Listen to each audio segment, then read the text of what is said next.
एक सवाल पूछता हूँ, सीधा जवाब देना। तुम्हारे घर में जो सबसे ज्यादा पढ़ा लिखा इंसान है वो अपने बैंक अकाउंट में कितनी सेविंग्स रखता है? 10 लाख, 20 लाख, 30 लाख या सिर्फ 2-3 महीने का सेविंग फंड? और एक बात और बताओ कि ये सारा पैसा कितने सालों की मेहनत के बाद आया है और ये कितने सालों की मेहनत के बाद उसने जोड़ा है। यार इंडिया में सबसे बड़ी प्रॉब्लम यह है कि हम 10-20 साल पढ़ते हैं, फिर उसके बाद 5 से 10 साल तक हम जॉब करते हैं, फिर उसके बाद भी हम फाइनेंशियली फ्री नहीं होते। हम कंफर्टेबल तक पहुंच जाते हैं लेकिन हम अमीर नहीं होते। और आज मैं तुम्हें वो एग्जैक्ट रीजन बताऊंगा कि हम ऐसा इस ट्रैप में क्यों फंसे हुए हैं। और एक्चुअल में ये बात है कि हमारे पास उसका सोल्यूशन भी है पर हम यूज ही नहीं करते। क्योंकि अगर आपने ये वीडियो को पूरा देख लिया और समझ गए तो आपकी पूरी फाइनेंशियल जिंदगी चेंज हो सकती है। नमो नारायण, मेरा नाम है गुनीत शर्मा और आप मुझे देख रहे हैं मनी मॉन्क पर। चलो एक एग्जाम्पल के साथ बात करते हैं। अर्जुन जो कि IIT से पढ़ा है, कैट क्रैक किया है और IIM अहमदाबाद में गया है। 5 साल की मेहनत, 20 लाख की पढ़ाई।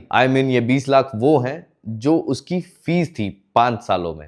ज्यादा भी हो सकती है क्योंकि रहना खाना पीना सब मिला के। और फिर उसको मिली 1 लाख पर मंथ की स्टार्टिंग जॉब। फिर ऐसी नौकरी को देख के आजू बाजू वाले, मोहल्ले वाले, सोसाइटी वाले सब बोलते हैं कि हमारा अर्जुन सेट हो गया है। चलिए एक बार अर्जुन का ना असली मैथ निकालते हैं। अर्जुन बेंगलोर में रहता है, वहीं पे जॉब करता है। मान के चलते हैं कि 20 से 22 हजार रुपए उसका रेंट है। मतलब इससे ज्यादा भी होता है, इससे कम भी होता है, तो हम एवरेज पकड़ के चलते हैं कि 22,000 उसका रेंट है और 15,000 उसका ट्रांसपोर्ट, लाइक पेट्रोल, डीजल, गाड़ी, ऑटो रिक्शा। क्योंकि वो नया नया मतलब मिडिल क्लास से अपर मिडिल क्लास में गया, एक नई स्कूटी भी ली है जिसकी EMI है 4500। फिर मोबाइल, इंटरनेट कनेक्शन, ये सब सब्सक्रिप्शन 3000 इसका भी जोड़ लेते हैं। और फिर महीने में एक बार बाहर का खाना, घूमना फिरना, भाई ट्रिप्स, लाइफस्टाइल एक्सेट्रा, मतलब सब कुछ मिला के 60,000 अप्रॉक्स बन जाता है। तो बचे कितने? सिर्फ 40,000 रुपए। अब income tax per annum 12 lakh से ऊपर है,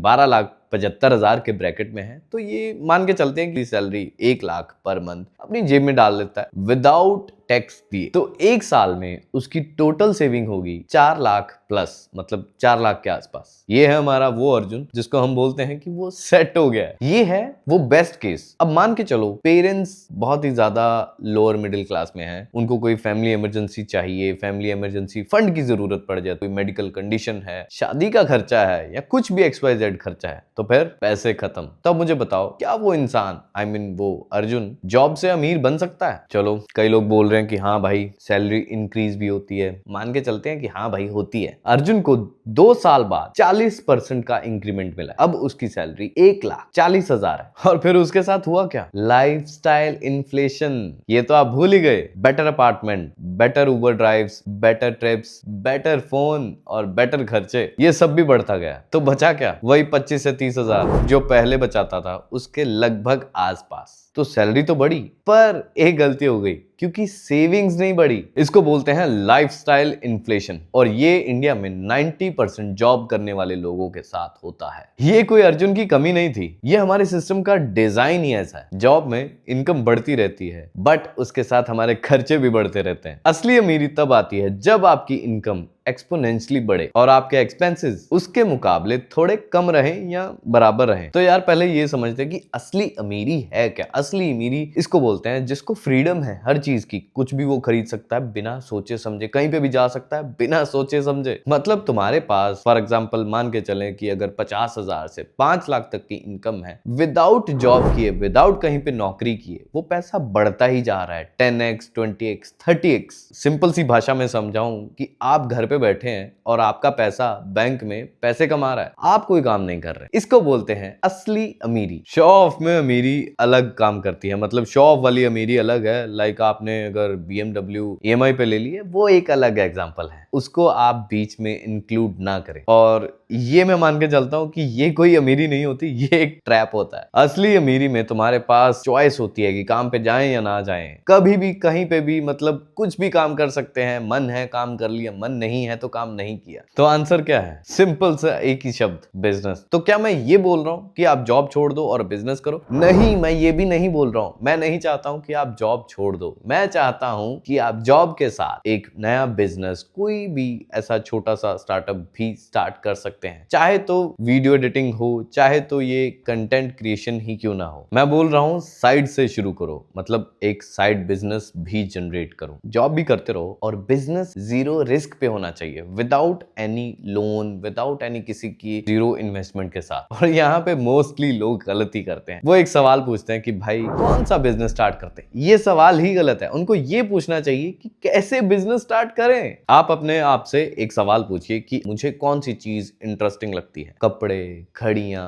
परफ्यूम्स, जूते, कंटेंट क्रिएशन या कुछ भी। क्योंकि मैं आपको एक चीज बता दूं कि अगर आपने पैसे को देख के बिजनेस स्टार्ट किया तो बहुत जल्दी ड्रॉप कर दोगे, ज्यादा दूर तक जाओगे नहीं। और अगर आपको उस बिजनेस में बहुत ही ज्यादा इंटरेस्ट आ रहा है तो आप मुश्किल वक्त में भी उसको करते रहोगे। कुछ भी हो, वो काम नहीं छोड़ोगे। कुछ ऑप्शंस हैं जो आज इंडिया में बहुत ही ज्यादा बड़े पैमाने पे काम करते हैं। सबसे इंपॉर्टेंट चीज, आप जिंदा कैसे हो? खाने पे। कहीं ना कहीं मतलब महीने में 2 से 3 बार तो आप स्विगी, जोमेटो से ऑर्डर करते होंगे, लाइक क्लाउड किचन। तो आप वो क्यों नहीं स्टार्ट करते? अगर आपको बोलना पसंद है मेरी तरह, तो आप इंस्टाग्राम या यूट्यूब पे कंटेंट क्यों नहीं बनाते, जैसे मैं बना रहा हूं? अगर आपको अमेजोन या कहीं पे भी, कौन सी भी लिस्टेड साइट से प्रोडक्ट्स बाय करने का चस्का है, अच्छा लगता है कि यहाँ से ये खरीद लो, यहाँ से वो खरीद लो, तो D2C ब्रांड क्यों नहीं बनाते? Drop shipping type. अगर आपके पास कोई स्किल है, I mean coding, video editing या AI tutor, something like this, तो अपनी एक फ्रीलांस एजेंसी क्यों नहीं खोल लेते? पैसा हर बिजनेस में है। डिपेंड ये करता है कि आप कर क्या रहे हो और आप उसमें, आई मीन उस बिजनेस के लेवल में कितना डीप जा रहे हो। चलिए क्लाउड किचन का ना असली मैथ करते हैं, क्योंकि ये नंबर्स आपको कोई नहीं बताता, सिर्फ मैं ही बता सकता हूँ मनी मॉक पर।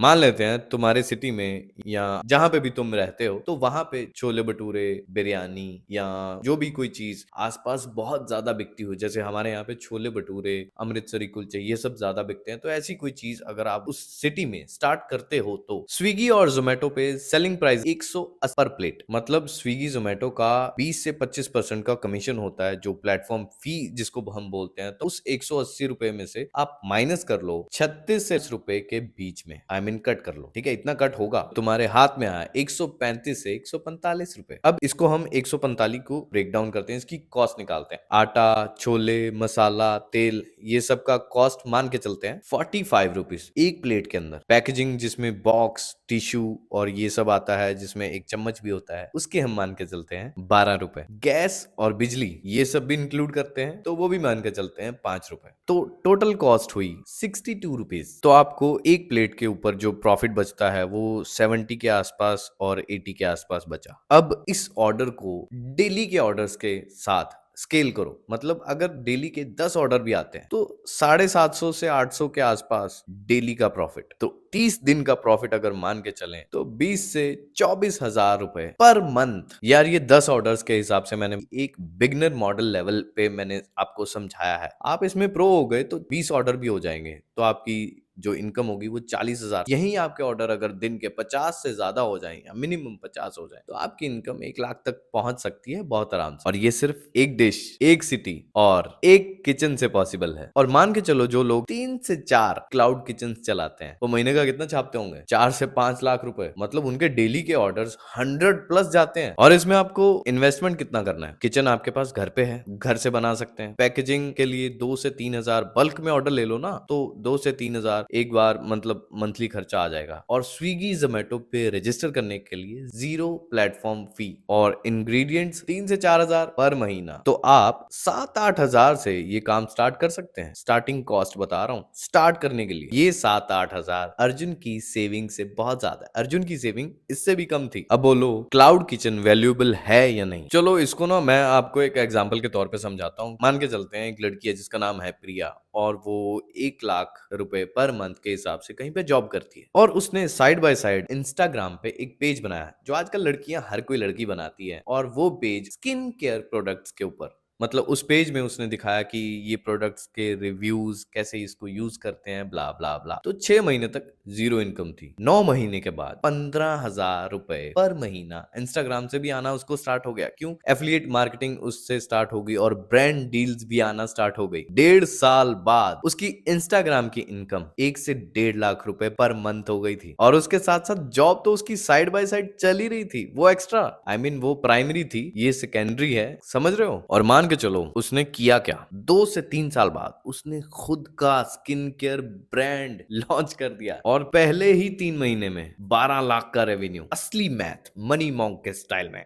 अब मान के चलते हैं कि उसकी जॉब है, वो 2 साल बाद उसकी सैलरी होगी 1,20,000 समथिंग। आफ्टर टैक्स उसके हाथ में आया 1,10,000 और बिजनेस इनकम 2 साल बाद 1.5 लाख पर मंथ और वो ग्रो कर रही थी। तो अब आप इन दोनों को कंबाइन कर दो, 2.5 से 3 लाख रुपए पर मंथ कमा रही थी वो लड़की। तो उसका खर्च कितना था? पहले जितना ही, 50 से 60 हजार रुपए के आसपास बस। तो 1 साल में उसने सेविंग्स भी की और इन्वेस्टमेंट भी की, 2 लाख पर मंथ के हिसाब से। तो 1 साल में कितना किया उसने? 24.6 lakhs। अर्जुन की 1 साल में 4 लाख की सेविंग याद है? वही वाला अर्जुन जो सेट हो गया था। एक बार पैसा आना शुरू हो जाए तो ये 3 रूल्स प्लीज फॉलो करो। सबसे पहले शो ऑफ बंद करो यार, शो ऑफ से कुछ नहीं होता, मैं सच बोल रहा हूँ। शो ऑफ करते वक्त अपने आप से एक चीज पूछना, क्या ये चीज मैं अपने लिए कर सकता हूँ, अपने लिए कर रहा हूं या दुनिया के लिए? अगर दुनिया के लिए कर रहा हूं तो क्यों करना है, अपने लिए करो ना। मत करो यार, शो ऑफ मत करो, क्योंकि इस रेस का एंड नहीं है। रूल 2,